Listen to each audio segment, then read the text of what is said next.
పండగలప్పుడు రకరకాల పిండి వంటలు చేస్తూ ఉంటాం కదా. ఎన్ని పండగలొచ్చినా పులిహోర మాత్రం కామన్ గా ఉంటుంది. మా అమ్మ అయితే పులిహోర పులుసు ముందే కలిపి పెట్టేసుకుంటుందన్నమాట. ఎలా చేస్తుంది ఏంటి అనేది అమ్మ మాటల్లోనే మీకు కూడా షేర్ చేస్తాను. చింతపండు వేడి నీళ్ళలో కాసేపు నానబెట్టుకోవాలా. నానబెట్టుకుంటే ఇట్లా అవుతుంది. దీన్ని గుజ్జు తీసుకోవాలా. ఒక జల్లెడలోకి ఇట్లా కలిపినామంటే అంతా నీట్గా గుజ్జు అంతా కిందికి వచ్చేస్తుంది.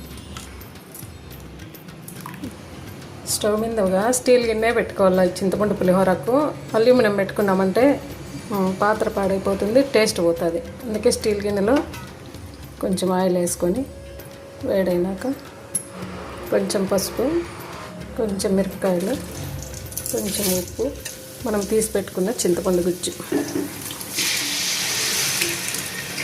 ఇది ఒక 20 నిమిషాలు ఉడకబెట్టుకున్నామంటే గట్టిగా గుజ్జులాగా అవుతుంది. చల్లారి నాకు ఇంకా గట్టిగా అవుతుంది. ఆవాలు, నువ్వులు, వేడికి మిర్చి, జీలకర్ర, మెంతులు, మిరియాలు ఇవన్నీ దోరగా ఎంచి పొడి కొట్టి చింతపండు పులిహోరలో కలిపితే టేస్ట్ బాగుంటుంది. పులిహోర కలిపే ముందర లేదా పండగ రోజు పొద్దున ఆయిల్ వేసి పోపు వేసుకున్నాక ఈ పొడి వేసుకోవాలి.